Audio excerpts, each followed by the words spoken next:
Hola, hola, mi gente. Hello, everyone. My name is Carolina, digital organizer out here with Mi Gente.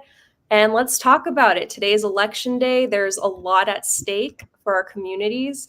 And we're going to see it a lot today. We're going to scroll through our timelines, we're going to scroll through the channels, and we're going to see these pundits and political analysts trying to tell us what's happening. Pero we know that nobody knows better about what's really happening than those of us who are on the ground, on the front lines, doing the work. So that's why today we're having conversations throughout the day with our gente across the country, organizers, community leaders, and Mi Gente members who are fighting for change, pase lo que pase. So whether you're watching from home, from work, on your way to the polls, or the drop box, or somewhere in between, we want you to be a part of these conversations today. Share your thoughts, your experiences, your hopes for the future. We're in this together, and we're going to keep pushing for change, pase lo que pase. So right now we're speaking with Adelina Nichols, Executive Director of GLAD Action Network. Ade, quick intro. Hello. I hope you guys are doing okay. Here's a lot of work to do. Absolutely. So just to kick things off, can you describe the energy and the mood on the ground today? What are you hearing from voters, from community members as they head to the polls? Well, it's an unknown time.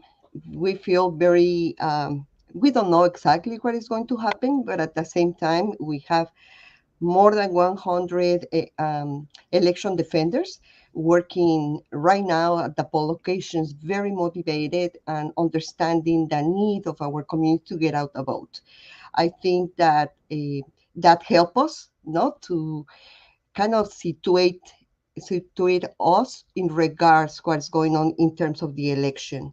And we don't know who is going to win. I think we believe the race in particular here in Georgia is going to be very close.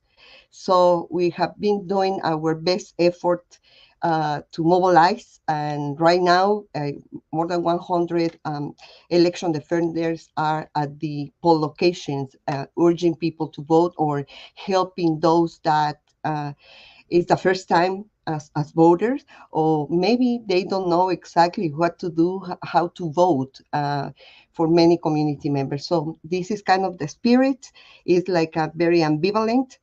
We don't know if we should be happy or sad or concerned, but we are here and we are here to stay as well, and we will continue fighting.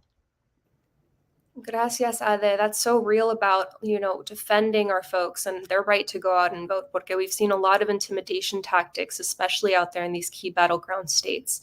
You touched a little bit on it, but can you share a little bit more about the efforts that GLAD Action Network has been leading this election?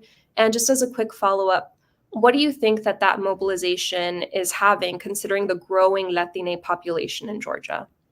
Well, as Glad Action Network began its work in March this year, we began very early, and we were able to canvass around 99,000 doors already. Then we moved to Mijente Pack, and so far we have canvassed 100,000 doors. Of course, our capacity has been increasing. Passing during the months of this campaign, of this effort, but we are kind of optimistic about it, happy to participate. And we do know that Latinx is growing, Latinx community is growing. We have more youth, new voters as well. And this is exactly part of the campaign, kind of the communications team to entice, not to motivate our youth, but also we have a lot of not very young people that many times is the first time that they are voting, and we want to increase that capacity. At this level, we have more than 127,000 Latinos here in the state in Georgia that has voted already. So we need to work a little bit more and see what at the end of the day, we will see how many more went out and decide to cast their vote for the community. Gracias, Ade. That's so critical, especially just, making sure that in the last few hours we're talking to as many people as we can. And we know that we're watching these like high level races, the presidency, the congressionals, pero what specific policies or initiatives are at stake for the Latina community in Georgia in like the state legislature? And how would it help us achieve el buen vivir when we get more progressive representation in the state Senate, for example? That's I have been here for more than 26 years, Carol, and what we have seen, I have been a witness of all these ill policies, anti-immigrant policies, all these years. Every single state legislation is putting pieces of work against our community, and this election as well is not the exception. No, as well, the federal narrative is about immigrants and undocumented, and as well here in the state of Georgia is exactly the same. So this is kind of a fight that we have been putting up all these years, pushing back all these policies, but at the same time organizing our community. That's helped us to push back a little bit. If the state were to change a little bit more into the progressive, one of the biggest and largest demands for our community is the driver's license. We have been without driver's license for more than 25 years, 27 years. And as you see, that our community is target of racial profiling, detentions, deportations, and that pattern has been a very repetitive all these years. And if you go to the courts, our community, our members, without driving without license, are the first one to show up. And the other part of this is that it's not only about the arrest and the racial profiling, but having, if I am stopped driving without a driver's license, Caro, my fine will be between $700 to $1,000. No, and if I have the second one, it's more money, and potentially they call eyes on me. So that's a very difficult situation for us. It's imperative moving little by little into this civic engagement world, no, to pushing back at the same time that a Latinx community is growing, and also is growing, but we want a Latinx more political conscience about their situation, and that our vote need to be for the collective. It's not about an individual, it is about the collective, my parents, my brother, my sister, no, my comadre, all those that are here, and because of them, I am here voting today. Thank you. I mean, I feel like that just sheds light on the fact that so much of the work is not just like at the policy level, but it's also that education piece and making sure that our gente knows what's on the line. So you've shared a bit about it already, pero I'm curious, like looking beyond today, no matter who's in the White House in January, what does it look like in Georgia building long-term political power, and how are you planning to continue the work after Election Day?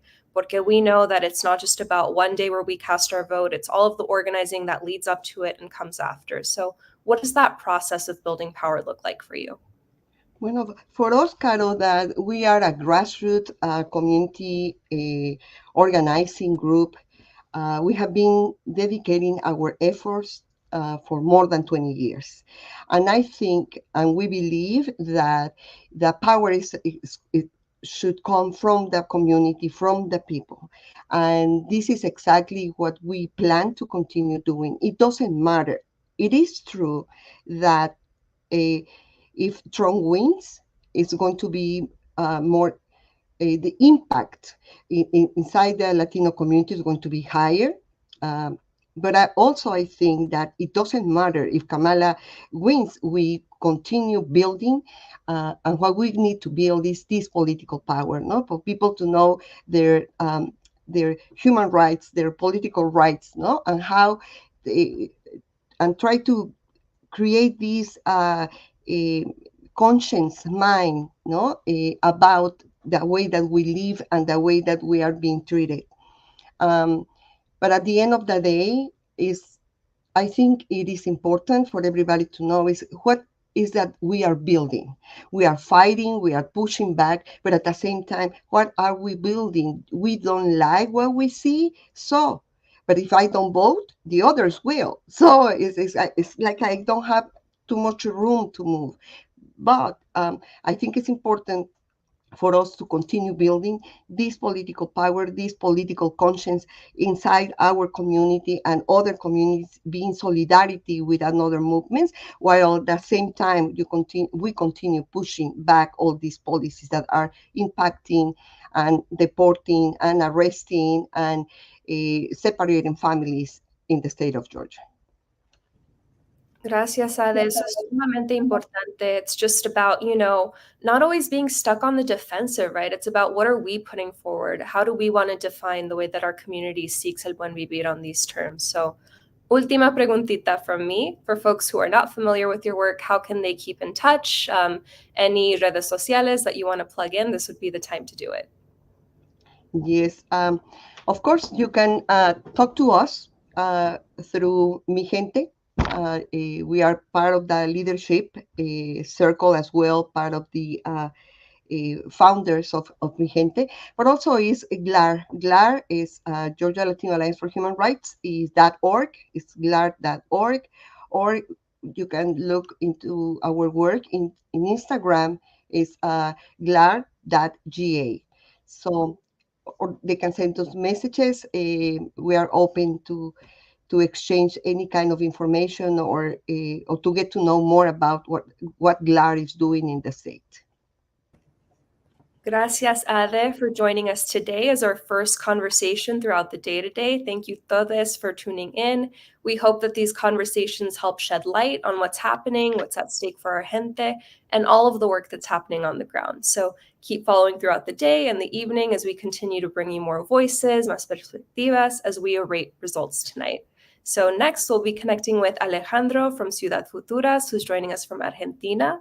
And we will be having that conversation at the top of the hour. So gracias, Ade. Any closing words that you would like to leave us with as folks head out to the ground in Georgia? Just 4 words, ni un paso atrás. Ni un paso atrás. Gracias, Ade. Gracias todos for joining us today.